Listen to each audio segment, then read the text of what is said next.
बिस्मिल्लाहिर्रहमानिर्रहीम, अस्सलामु अलैकुम वरहमतुल्लाहि वबरकातुहू। आपके अपने चैनल हकीम लाडला के साथ हाजिर खिदमत। नाज़रीन किराम, आज का जो मौजू है वो ख़वातीन से मुतालिक है।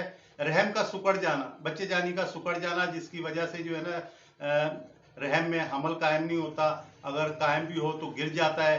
तो ये 18 से मिलती जुलती अलामत हैं, यानी कि बच्चेदानी किसी वजह से भी सुकड़ गई है, चाहे जायद हम बिस्तरी की वजह से या लिकोरिया की वजह से या अंदरूनी किसी इन्फेक्शन की वजह से। शर्त यह है कि बच्चेदानी सुगड़ गई हो।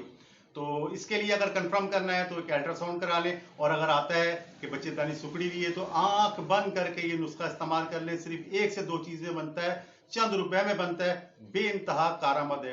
कुछ खवातीन के हमल ना होने का सबब जो है ना, इनका रहम यानी बच्चेदानी का सुकड़ जाना होता है। इसके लिए बेहतरीन नताइज का हामिल इलाज है, साइड इफेक्ट से कतई पाक है, आसानी से घर में बन जाता है। बच्चेदानी को नॉर्मल करके हमल ठहरा कर बच्चे को नॉर्मल तरीके से पैदाइश करने में कारआमद है। वो औरतें जो इस मर्ज में मुब्तला हैं, मुसलसल 30 दिन सिर्फ इस्तेमाल कर लें और निजात हासिल करें इस गंदे और लाइलाज मर्ज से। याद रखें, एलोपैथिक में इसका इलाज नहीं है। मुख्तलिफ किस्म के एंटीबायोटिक खिलाएंगे, लाखों रुपए खर्च कर देंगे, इंजेक्शन लगाएंगे, नतीजा फिर वही, यानी ढाक के 3 पात। तो नाज़रीन कराम, जो लोग, जो खवातीन, जो खानदान इस मर्ज से निजात हासिल करना चाहते हैं, कंफर्म कर लें कि रहम सुकड़ गया है और आंख बंद करके नुस्खा इस्तेमाल करें। नुस्खे की अज्जा नोट फरमा लें। सिर्फ 2 चीजें लेनी है। अस्कन नागौरी बड़ी बेहतरीन चीज है, ये आपने लेनी है 100 ग्राम, मिश्री लेनी है 50 ग्राम, यानी सिर्फ 2 चीजें, 100 ग्राम अस्कन नागौरी, 50 ग्राम मिश्री। बारीक पीस लें, जितनी बारीक पीसेंगे उतना जल्दी और बेहतरीन रिजल्ट आएगा।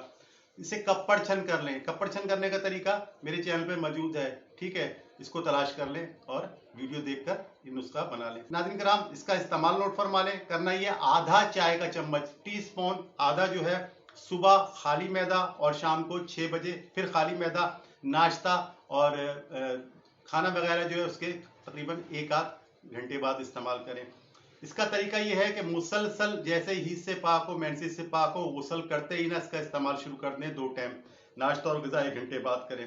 इसके साथ जो है ना, लाजमी तौर पर 18 के जो कैप्सूल इससे पहले वाली वीडियो में बताए थे मैंने, और जो लोग वीडियो के तसलसल को कायम में रखें, आगे पीछे देखें, तो 18 का जो इलाज मैंने बताया है कैप्सूल वाला, वो कैप्सूल इसके साथ एक सुबह एक शाम, यानी इस सफूफ को और इस कैप्सूल को दोनों को साथ इस्तेमाल करें। वजह यह है कि ये दोनों बीमारी एक दूसरे से मिलती जुलती हैं। अगर दोनों हों या दोनों में से कोई एक हो तो इंशाअल्लाह ताला शाफी इलाज होगा।